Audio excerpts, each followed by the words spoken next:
Om Namo Bhagavate Vasudevaya. Om Namo Bhagavate Vasudevaya. Om Namo Bhagavate Vasudevaya. So welcome everybody. Thank you so much for joining us. So very kindly, Pari has joined us from Bhaktivedanta Manor, where they're celebrating Janmashtami. And we will go through chapter 1 of the Bhagavad Gita today. And first, we'll go through many of the words, and then we'll take a stop, and then Pari will give an explanation in respect of the verses that we've just read. So over to you, Ishwari Kishori, and maybe Lokeshwar can read as well later on. Okay, go for it. Just 5 seconds, Prabhuji. I must get up the document for our questions to be written down in. Of course, no problem.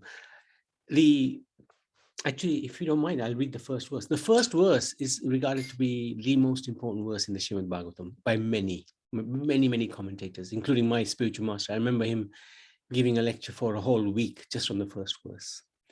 And it goes like this. Dhritarashtra said, "O Sanjay, after my sons and the sons of Pandu assembled in the place of pilgrimage at Kurukshetra, desiring to fight, what did they do?" And actually, maybe that one, let me just check.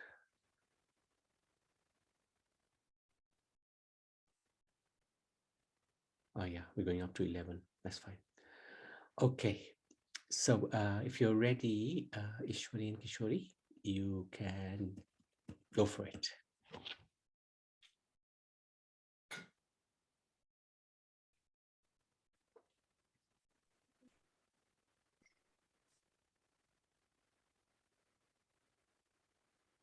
How many should we read? You can, up to 11.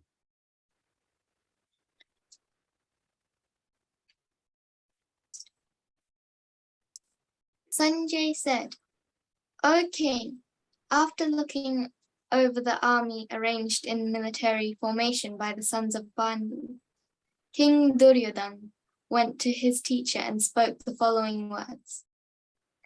O my teacher, behold the great army of the sons of Pandu, so expertly arranged by your intelligent disciple, the son of Draupadi. Here in this army are many heroic bowmen equal in fighting to Bhima and Arjuna, great fighters like Yuyudhana, Virata, and Draupadi. There are also great heroic powerful fighters like Dristaketu,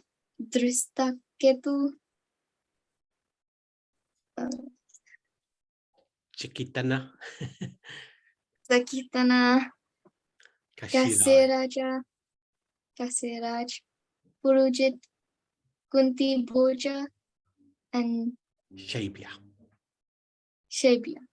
Good. There are the mighty Yudhamayu, Yeah. the very powerful Uttamuja, Yeah. the son of Subhadra, and the sons of Draupadi. All these warriors are great chariot fighters. So this is Sanjay explaining. Yeah. Keep going, keep going. But for your information, O best of the Brahmanas, let me tell you about the captains who are especially qualified to lead my military force. There are personalities like you, Bhisma, Karna, Kripa, Ashvatthama, Vikarna, and the son of Samadatta, called Burishrava, who are always victorious in battle. There are many heroes who are prepared to lay down their lives for my sake. All of them are well equipped with different kinds of weapons, and all are experienced in military science. Our strength is immeasurable, and we are perfectly protected by grandfather Bhishma, whereas the strength of the Pandavas, carefully protected by Bhima, is limited. All of you must now give full support to grandfather Bhishma, as you stand at your respective strategic points of entrance in the phalanx of the army. Wonderful, well done. So let's go back and Pari, you can take us through the 11 verses. Yes. So thank you, Ishwari and Kishori, for reading.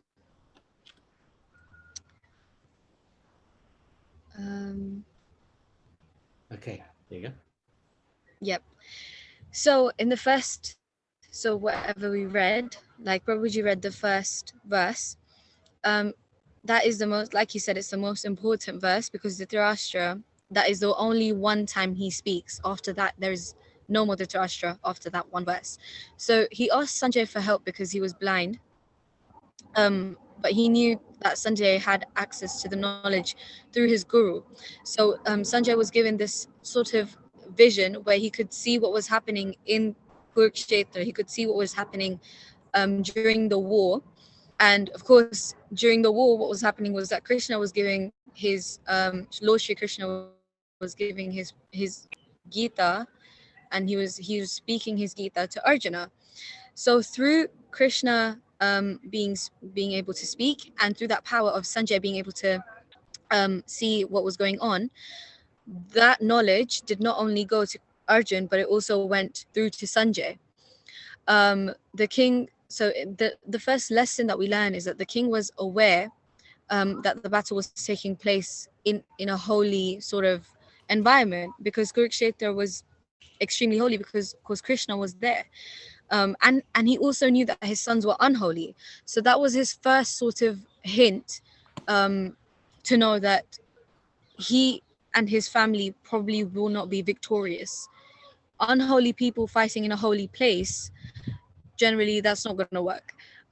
So he was fearful. He was extremely fearful. He knew, deep down in his heart, he knew that his sons were going to lose. Being blind materially and spiritually, so materially being blind in the sense that he actually cannot see, but also spiritually because all the spiritual knowledge that was sort of given to him, it was overcome by his greed and his attachment to his son. So in that way, he was also spiritually unholy. I mean, sorry, spiritually blind and unholy. But he's then sought for help of Sanjay to inform him about the battle. And in one sense, we can also relate ourselves to Dhritarashtra, because even though we might not be materially blind, spiritually, um, we lack that vision.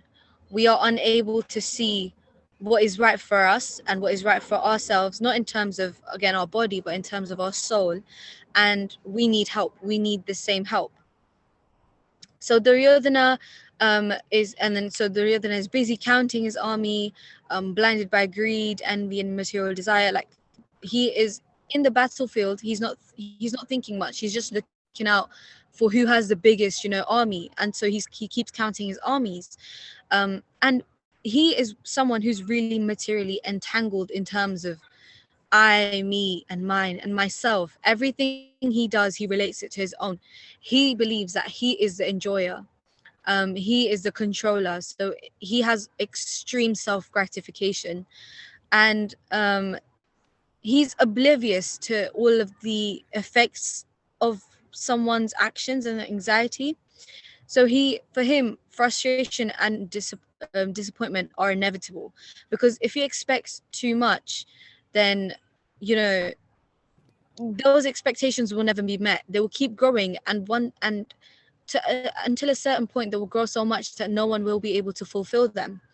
And so disappointment is extremely inevitable for him. He is bound to be disappointed at one point. Lesson 2, of course, we learn is that from our very birth, we are generally brought up in a culture of I, me, and mine, and we always have expectations from others. So when those expectations are not met, we then it leads to frustration, and then the anger that we have. We always express that anger, and then it tends to ruin relationships as well. So we have to learn how to lower our expectations from others. Instead of changing other people, we have to change ourselves, because we are not in charge of what other people do. Of course, they are their own soul, they have their own journey, and so we have to focus on ourselves. We need to lower our expectations from others. Thank you. Very good. Absolutely. Share your comments. Now the next one is up to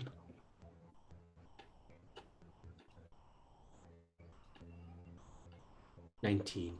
So Lokeshwar, would you like to read up to verse number 19?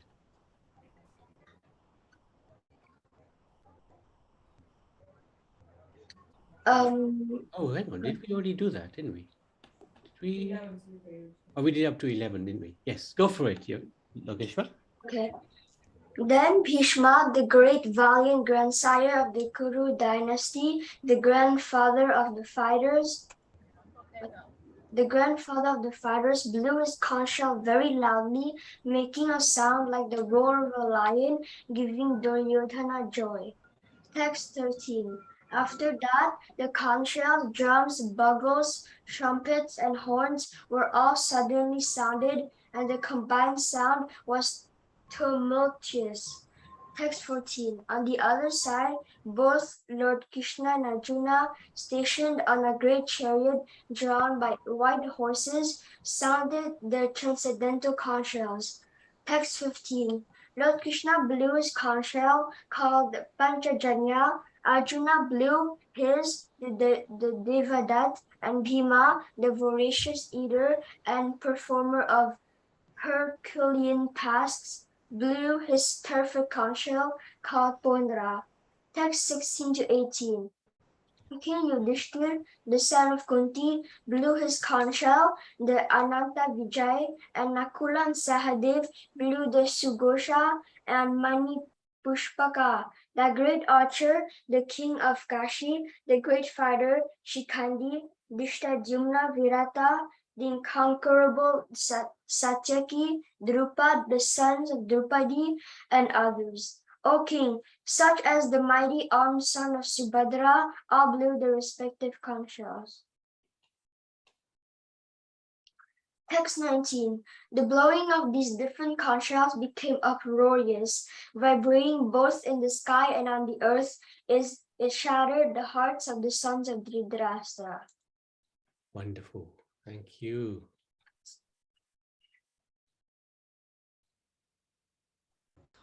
Thank you, Lokeshwar. Very well read. There you go. Yes. So the summary of the verses 12 to 19, it's that despite Duryodhana's boastful words, the ominous result of this confrontation is made clear from the onset. So Duryodhana has always been so confident about him winning and gaining Krishna's army as well. He's been so confident, overconfident, in fact, that his loss is made so evident from the start. We can see that through his sort of immeasurable feelings, like expectations that can never be met. We see that because Krishna is already on the side of the Pandavas, it's made clear that Duryodhana will be at loss. So the lesson we learn, lesson 3, is that being so selfish ends in misery. When you compare Duryodhana and Yudhishthira, taking isn't going to result you in happiness in any way. If you keep on taking, you will never feel the joy of giving. And so giving can bring one great satisfaction. Serving others is a human's normal form of nature. Whether you serve your parents, or whether you serve your children, or whether you serve yourself, that is our basic nature, is to serve. And so serving others gives us more joy than serving ourselves. So we learn to give with our thoughts. Like it says, it's a fun fact, 80,000 thoughts go through our mind every single day, most of which are negative. So we need to learn to always sort of think positive and give positive thoughts in that way, because if you notice, someone who always has negative thoughts will always seem like a person that's down, and you'd rather not want to be around them. So learn to give positive thoughts. Words are also something you give positively. Appreciate others and be grateful. Actions, help others by our deeds according to our capacity. So obviously, of course, don't try to go overboard with what you do. Do as much as you can. And possessions, according to our capacity, assist others.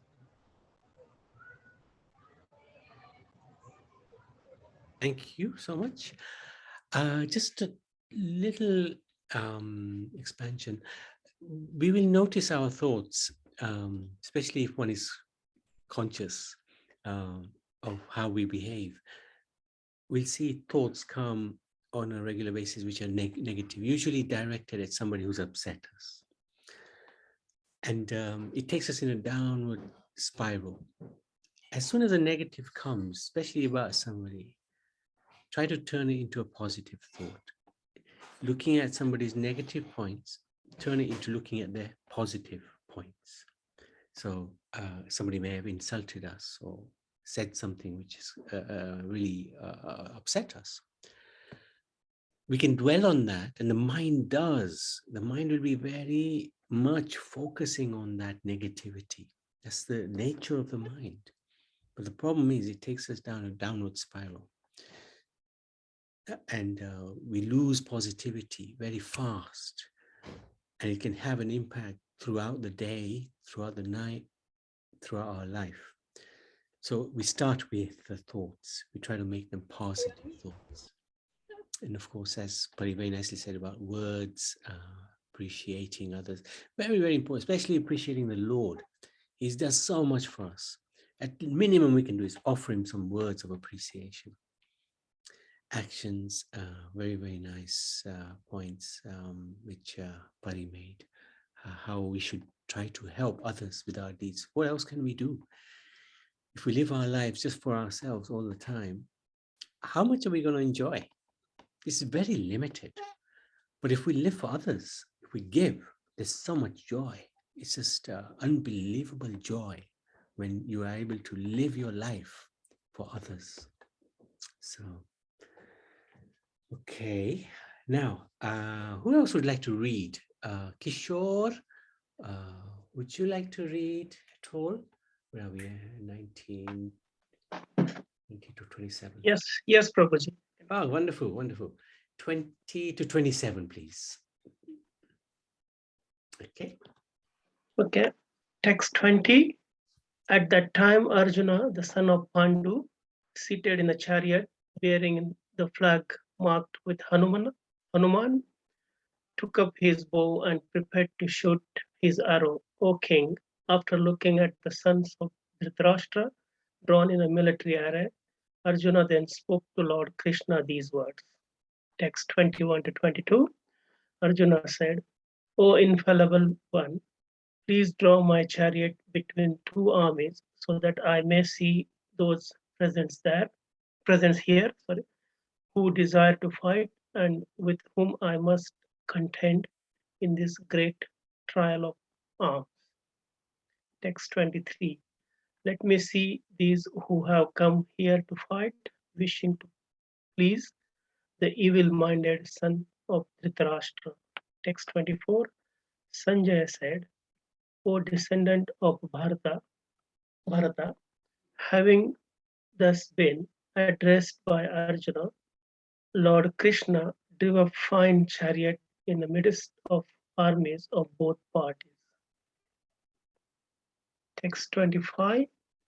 In the presence of Bhisma, Drona, and other chieftains of the world, the Lord said, just behold, Partha, all the Kurus assembled here. Text 26. There Arjuna could see within the midst of armies of both parties his fathers, grandfathers, teachers, maternal uncles, brothers, sons, grandsons, friends, and also his father-in-law, all well-wishers. Text 27. When the son of Kunti, Arjuna saw all these different grades of friends and relatives, he became overwhelmed with compassion and spoke thus. Wonderful. Thank you so much, Kishore. So, let's go through that. Thank you for reading, Kishore Prabhuji. You're welcome, Pari.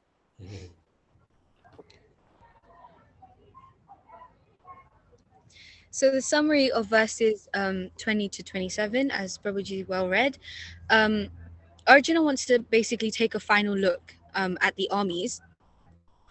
So he orders Krishna, his transcendental charioteer, because remember Krishna offered to ride his charioteer, and he ordered him to drive in the middle of the battlefield so he can assess the situation, so he can sort of see how both sides are different to each other, and to identify whether the Mahapurush is on that other side. So for example, Bhisma, Dronacharya, how they look, how their expressions are they actually ready to fight this war? So Krishna takes Arjuna right in front of Bhishma, because Krishna knew that Arjuna really looked up to Bhishma Pitama, and that was his greatest challenge as well. So Krishna took him right up in front of him. This is something that God does a lot of the time. If you guys notice, he takes you face to face, right to your biggest challenge. So that's exactly what he did to Arjuna again. And the lesson is that despite the intensity of the situation, Arjuna takes his time to reflect. When we are faced with a challenge, a lot of us, what we don't do is that we don't think about it. We just rush into it without any sort of thought process. In a way, I guess it could be like a coping mechanism, but also the good thing with reflection is that you tend to see the weaknesses in yourself as well. Life may be crammed with responsibilities and pressing issues, but the usual excuse of no time should not impede our soul searching or any spiritual activity. So that's a good thing that Arjuna did. He didn't say he didn't have time. He took his time to reflect upon his weaknesses, as well as the other side, of course, because he had to fight them. But apart from his responsibilities of being a Kshatriya and his pressing issue of fighting his family, he took his time, and because of that time that he took, he was able to get Krishna's time as well. And Krishna was then able to read him, sing him the Gita, and that was him getting his own spiritual activity. That was him spending time with spirituality. So the excuse of if no time isn't valid, because all of us, we have we have less time in life, of course, compared to the yugas before, but we do have 24 hours in a day. In that day, we need to search whether we are using that time efficiently or not, because one time, with time, you will realize that you will not have that time left. Right now, if we keep saying, oh, I don't have time, I don't have this, well, one time is going to say that you're not here anymore, so you're not going to be in search of that spiritual activity. You're not going to be using your time effectively for yourself.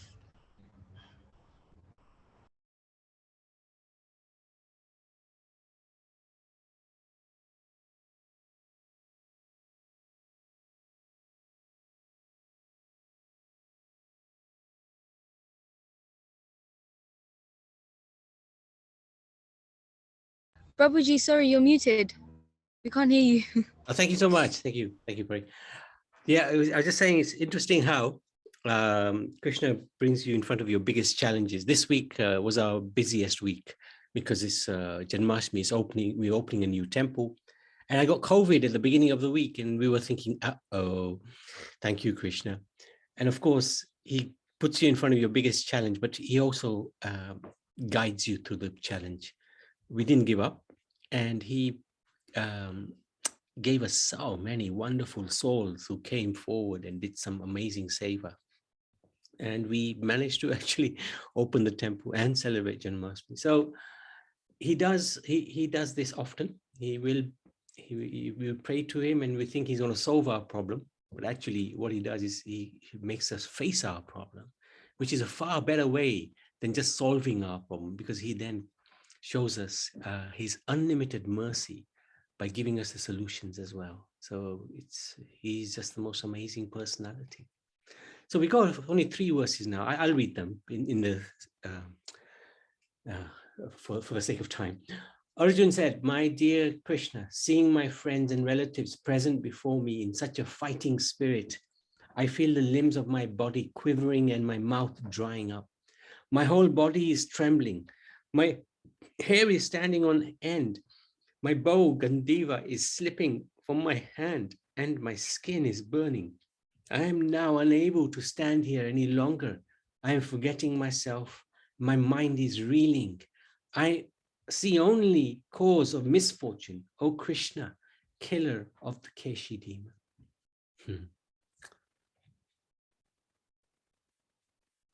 Over to you, Pari.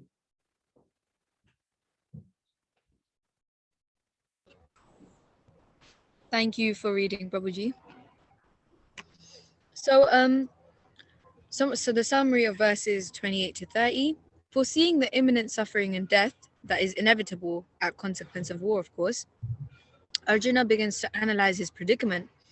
At this stage, bereft of broader spiritual vision, he becomes bewildered. So, sorry. So, like Prabhuji read, of course, Arjuna fighting with his family must be, for anyone, it must be really, really difficult. And fighting not in terms of even verbally, like actually, killing them, letting them go of their body. And suffering and death in war, of course, that's bound to happen. That's exactly what a war induces. So Arjuna begins to analyze his predicament, because he doesn't have that spiritual knowledge that Krishna, of course, Krishna will give it to him later on. But at this point, he has not got that spiritual vision. And so he becomes completely bewildered. He does not know what to do. So the lesson we learn is that Krishna will bring us face to face with our unwanted challenges, exactly like I said before. And we should not be shaken by these challenges. The more we sweat in peace, the less you bleed in war. That's the saying. And when we practice bhakti, when the situation is calm and good, then we will be able to face the challenging situations when they come. So, Arjun, he's in one way, of course, he's really, really advantageous that he got the Gita directly from the lotus lips of Krishna. But also, we are lucky because we are studying the Bhagavad Gita, most of us, at such a young age. And later on, when life gets harder for us, we will already know who to leave our problems to, who to depend on when we are in these challenges. So the more we sweat in peace now, the more we learn to apply the Gita in our lives now, the less we will bleed in wars. So the less the challenges will affect us later on. Very good. This is actually an Indian Army saying. It's 31 to 46. I think that's right to the end. Who'd like to read this? Reading all the way from 31 to 46 up to the end of the chapter. Any volunteers? Any of the newcomers, please? We would love it if you get involved. Mm-hmm.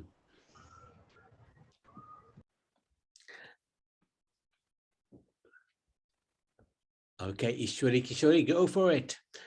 So that is an Indian Army saying, sweat in peace, and in war, things will be much easier. Okay, go for it. Text 31. I do not see how any good can come from killing my own kinsmen in this battle. Nor can I, my dear Krishna, desire any subsequent victory, kingdom, or happiness. Text 32 to 35. O Govinda, of what avail to us are a kingdom, happiness, or even life itself, when all those for whom we may desire them are now arrayed on this battlefield? O Madhusudan, when teachers, fathers, sons, grandfathers, maternal uncles, fathers-in-law, grandsons, brothers-in-law, and other relatives are ready to give up their lives and properties and are standing before me, why should I wish to kill them, even though they might otherwise kill me? O maintainer of all living entities, I'm not prepared to fight with them, even in exchange for the three worlds, let alone this earth. What pleasure will we derive from killing the sons of Dhritarashtra? Text 36. Sin will overcome us if we slay such aggressors. Therefore, it is not proper for us to kill the sons of Dhritarashtra and our friends. What should we gain, O Krishna, husband of the goddess of fortune? And how could we be happy by killing our own kinsmen? Texts 37 to 38. O Janananda, although these men, their hearts overtaken by greed, see no fault in killing one's family or quarreling with friends, why should we, who can see the crime in destroying a family, engage in these acts of sin? Text 39. With the destruction of the dynasty, the eternal family tradition is vanquished, and thus the rest of the family becomes involved in irreligion. Text 40. When irreligion is prominent in the family, O Krishna, the women of the family become polluted and from the degradation of womanhood. O descendant of Vishnu, comes unwanted progeny. Text 41. An increase of unwanted population certainly causes hellish life both for the family and for those who destroy the family tradition. The ancestors of such corrupt families fall down because their performances for offering them food and water are entirely stopped. Text 42. By evil deeds of those who destroy the family tradition and thus give rise to unwanted children, all kinds of community projects and family welfare activities are devastated.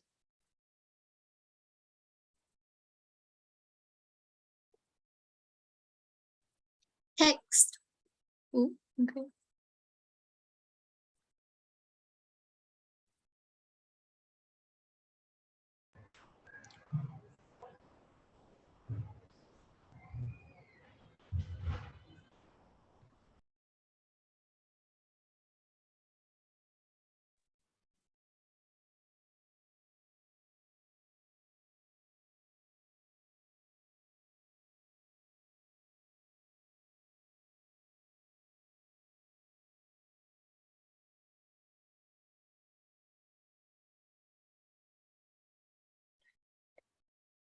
Should I read?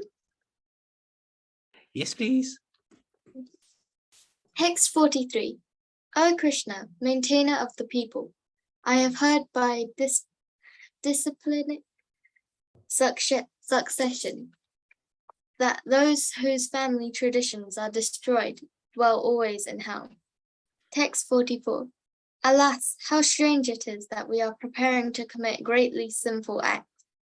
Driven by the desire to enjoy royal happiness, we are intent on killing our own kinsmen. Text 45. Better for me if the sons of Dhritarashtra, weapons in hand, were to kill me unarmed and unresisting on the battlefield. Text 46. Sanjaya said, Arjuna, thus having spoken on the battlefield, cast aside his bow and arrows, and sat down on the chariot, his mind overwhelmed with grief. Wonderful. So,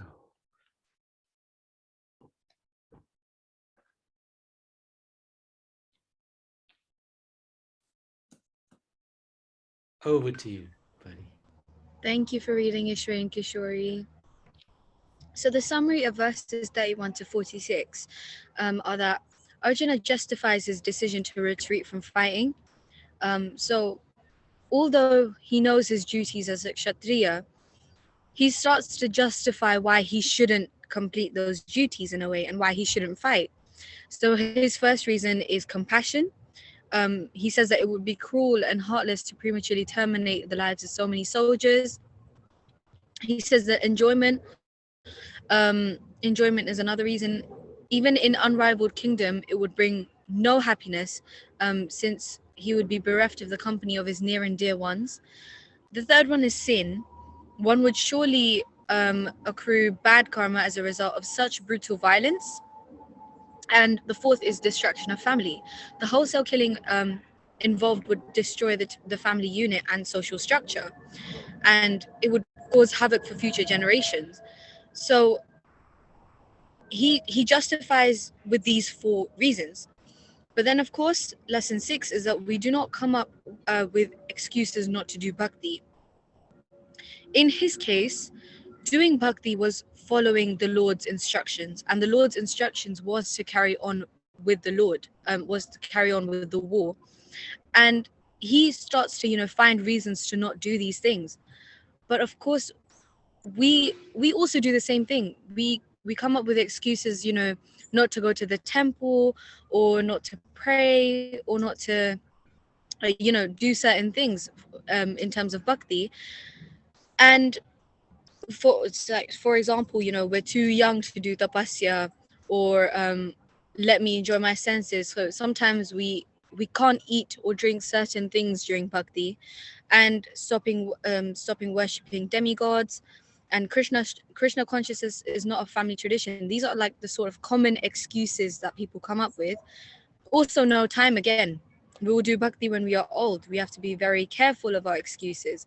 So these will hamper our progress in Krishna consciousness, because coming up with excuses for anything is wasting time. You're wasting that time, the time you're taking to come up with that excuse, the time you're taking out to carry out the action of that excuse.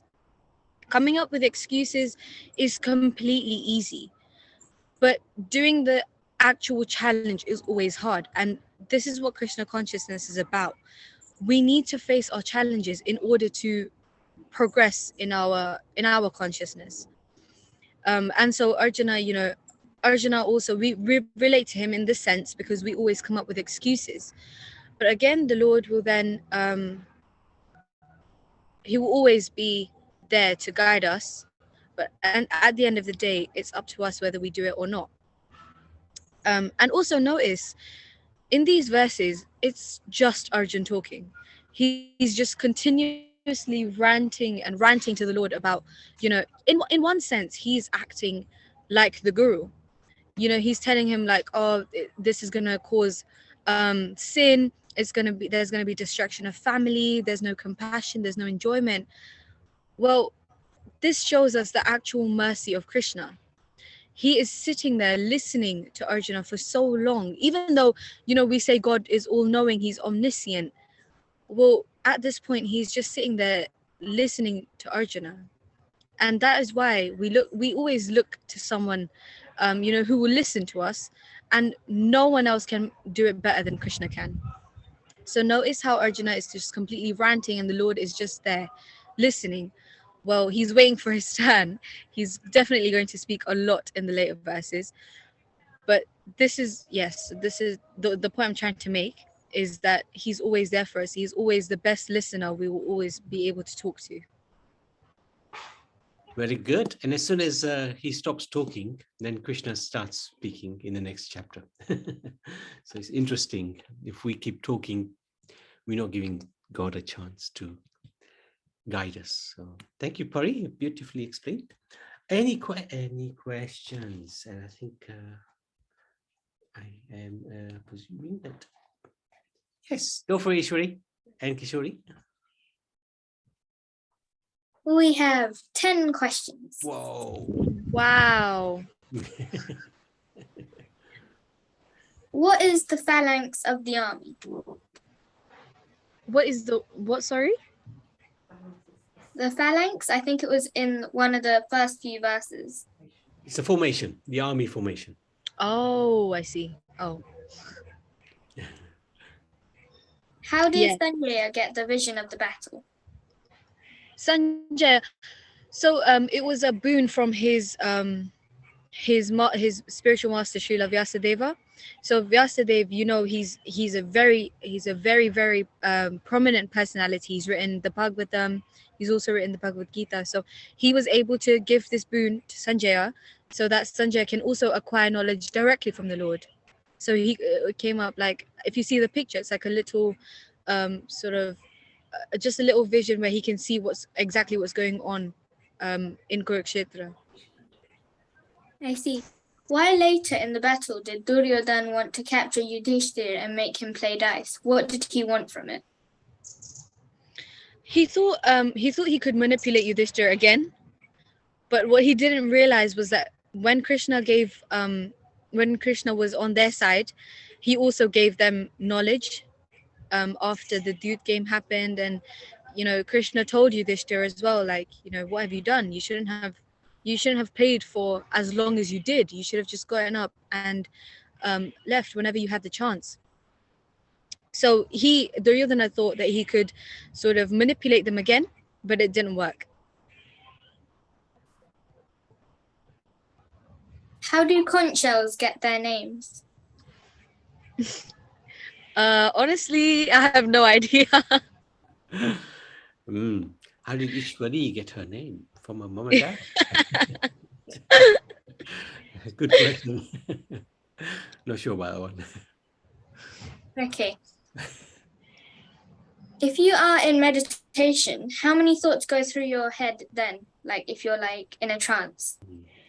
So generally when you're in meditation, of course, rishis and munis and monks back then, they were able to completely stop their thought process and just think about God. But now, of course, even when people meditate, there are so many thoughts going through your head. But generally what we try to do is when we do mantra meditation, so when we chant Hare Rama, Hare Krishna, is that we just try to think about the Lord and just try to focus on what we are saying rather than anything else. I don't know the specific number of thoughts that you would have when you are chanting, but yes, there are times you can get distracted, but that's not we try to not let that happen. Basically, we just try to focus on the mantra. And the thoughts, it's hard to actually stop thoughts from coming in. But what we can control is our reaction to the thoughts. So even these yogis, meditation is generally the time where you try to control your mind, right? So when you try to think about other stuff, you, in one sense, you overcome your mind because you think only about the Lord and you disregard everything else. And the yogis, even if thoughts come into their minds, it doesn't disturb them. A little bit like an ocean. Rivers go into the ocean, but the ocean never overflows. So they're very fixed. And as Pari said, through meditation, they get that fixed nature. Why do mostly negative thoughts go through our head, through our minds every day? So in this yuga, we are really negative and disturbed people. That is one of the main reasons. We focus too much on the negative and not what we are grateful for. And everything we think about, we make out something bad out of it. So like there's a real decline in positivity in this yuga, and because our characteristics are that we're so disturbed and not exactly so selfish, we're already thinking about things that could go wrong. And of course, when you think about things that are going to go wrong, those are negative thoughts. So it's just a basic characteristic of Kali Yuga people. We're just disturbed in general. That's why we try to when we meditate, like your question before, when we meditate, we just try to think about God, because of course he gives us positive vibes and positive thoughts. So we try to stay in that sort of environment, positive environment. Did Arjuna have a grandson? Arjuna, Parikshit Maharaj. yeah, with time he must have, because No, Parikshit Maharaj. He's his grandson. Yeah, Parikshit. Yeah, yes, it was. Oh, yes, you're right. How did I forget this? So his only son Abhimanyu, well, in terms of all their sons, including Draupadi as well, Draupadi's 5 sons had to, be sacrificed in the war. And Subhadra Rani had a son, Abhimanyu, and Abhimanyu and someone else, a lady, of course, had a son who was Parikshit Maharaj at the end of the war. So he is, their grandson, yes. Wasn't it rude of Arjuna to order Lord Krishna to steer him in the middle of the battlefield? I see what you mean.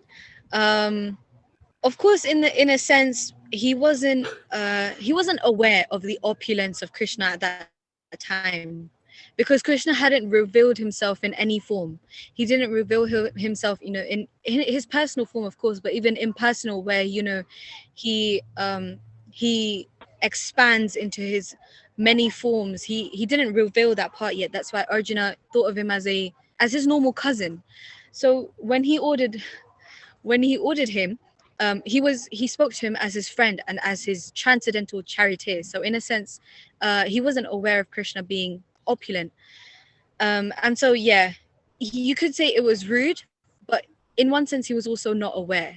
So he had to, he did what he did, I guess. And Arjun treated him as a friend. That's correct. And they were like always together, and the relationship was very sweet. And then when Krishna shows him his universal form, he realizes, oh my God, you are God. And then he says, I'm so sorry for ordering you around. Very nice question. How do you pronounce Shikandi? Yes, Ikandi. Yeah, Shikandi, yeah, Shikandini, yeah. Why do we make excuses not to do bhakti, even though doing bhakti gives you immense happiness and you get to spend time with the Lord? That's a really good question. So at the end of the Gita, there's a quote about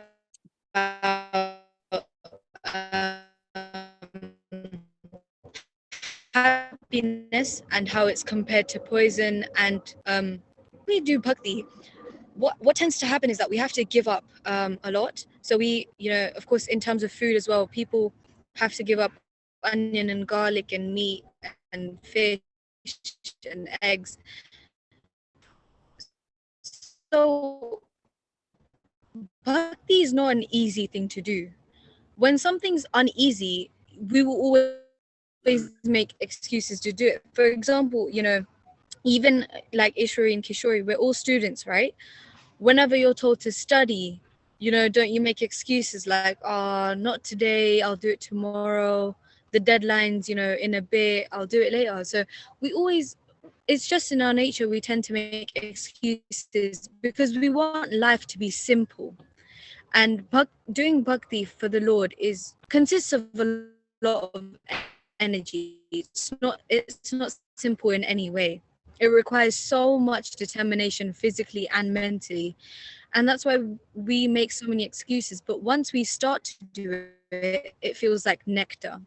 So in the start, even though it may feel like poison, so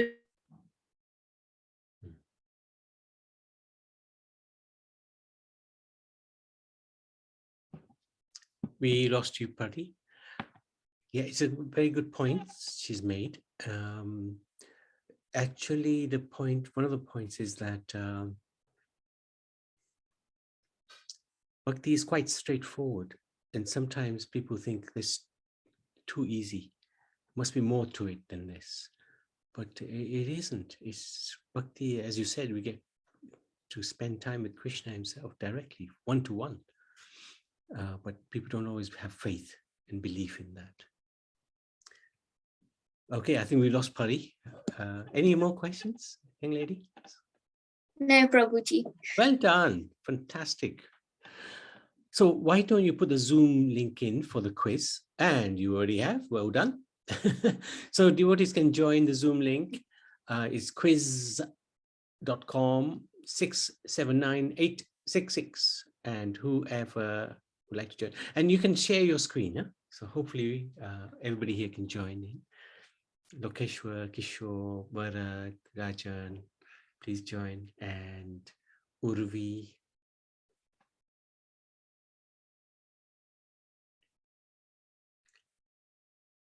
And Pari they have got 11 questions.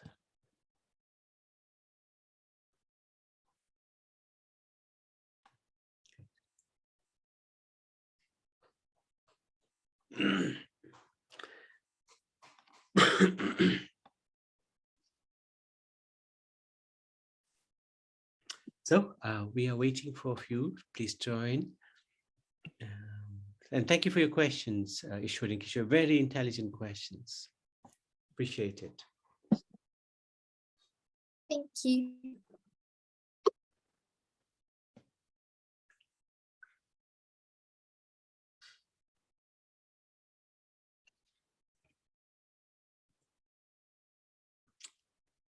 Lokeshwar, are you joining?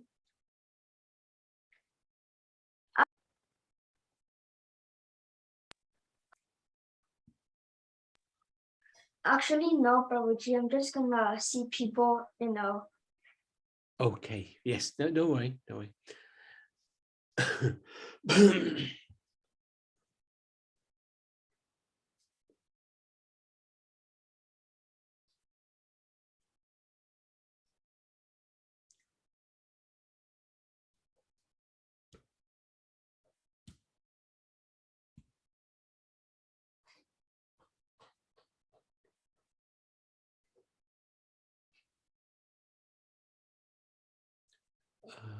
Okay, you can start, I think. Anybody waiting to join? Go for it, Ishwari Kishore. Okay. Thank you.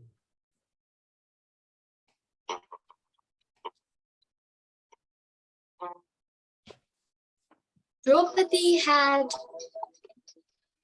8 husbands.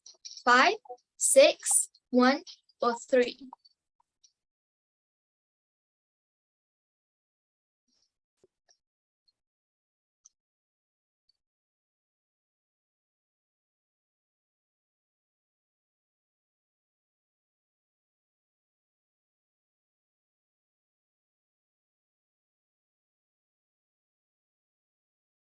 The correct answer was 5.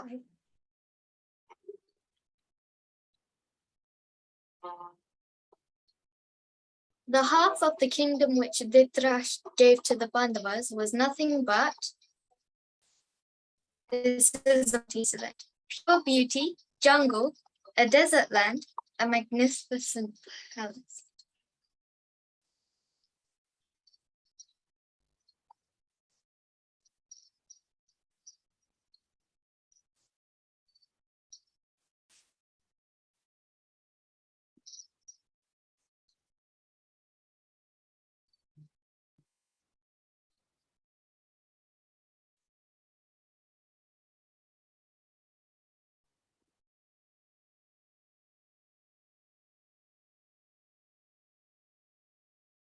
And the correct answer was the second and the third.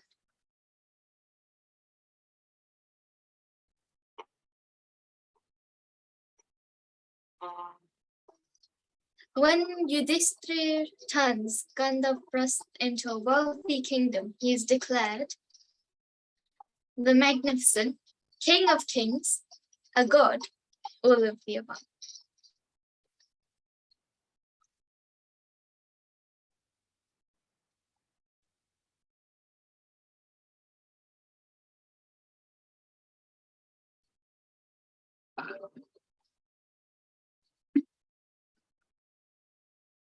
And the correct answer was the second.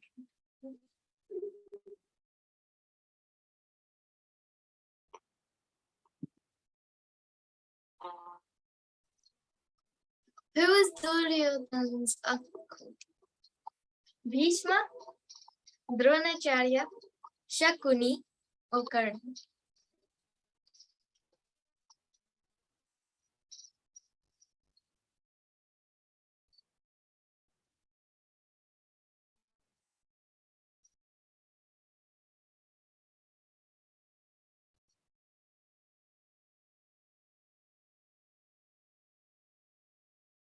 The correct answer was Shakuni.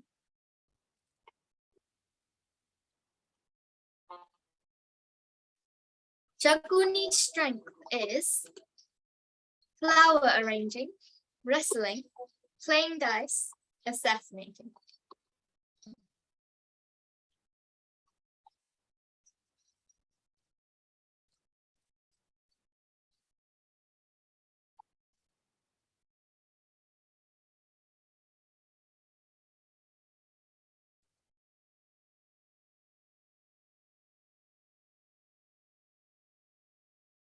And the correct answer was playing dice.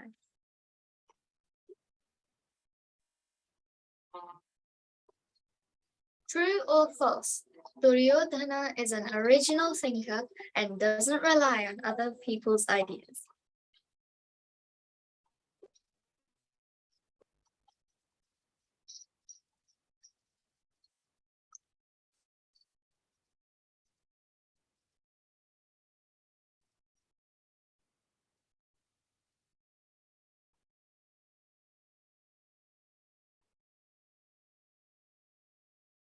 And the correct answer is false.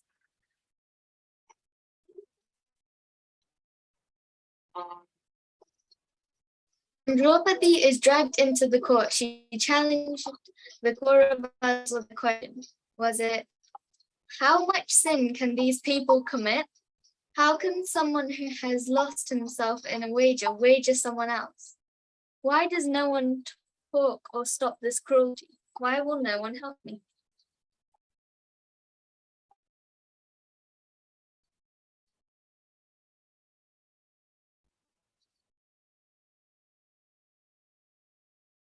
And the correct answer was, how can someone else? The second one. There is a technical difficulty and it's just loading. Don't worry.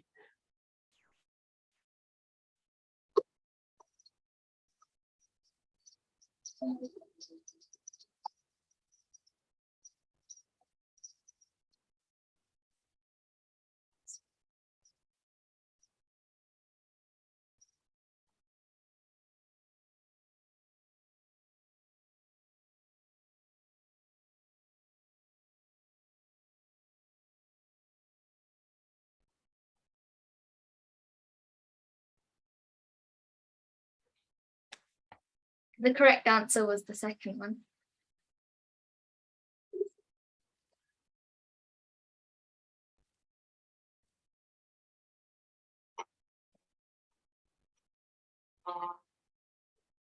Who helps Draupadi when she is about to be stripped naked? This is a fill in the blank.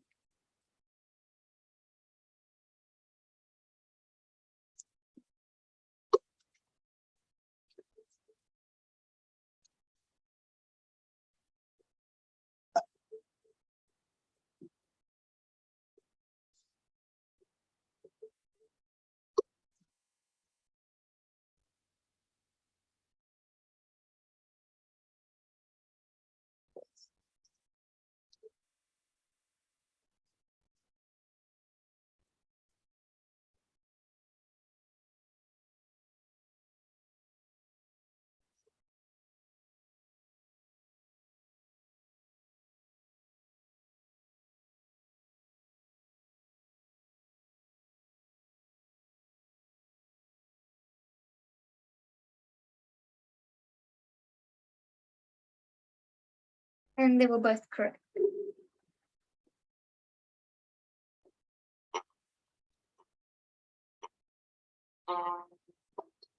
When Dhritarashtra gives the Pandavas back everything they lost, what does Draupadi ask for?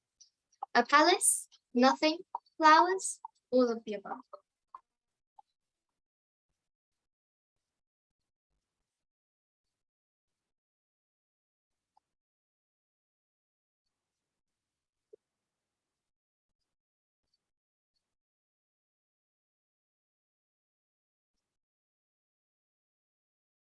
The correct answer was nothing.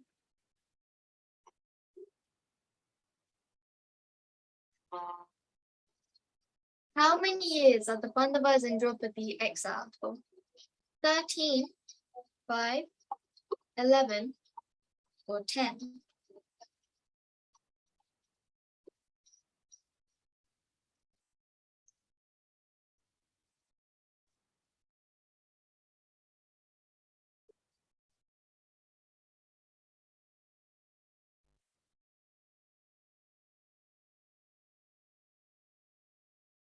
The correct answer was the first one.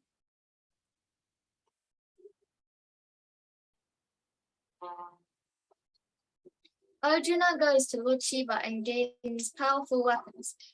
Meanwhile, Karan went to who to get weapons? Dronacharya, Shukracharya, Bhishma, or Parshurama?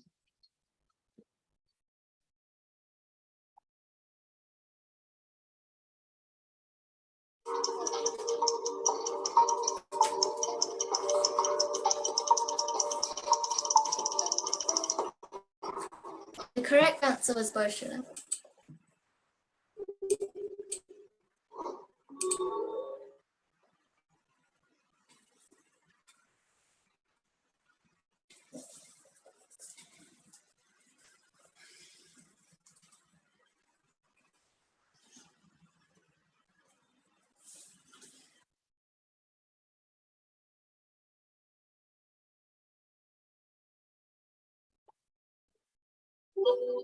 In third place was Bharat, second Kishore Sonu, and first Urvi. Well done. Well done for doing the quiz, and well done for the participants as well. Thank you so much, everybody. So we're off to Bharat tomorrow, India. Wishing everybody to give us a good send-off. And we'll continue with the sessions anyway for next week. Thank you so much. Yes, thank you, Kishori and Ishwari. Appreciate the flowers. Thank you. Bhagavad Gita ki jai.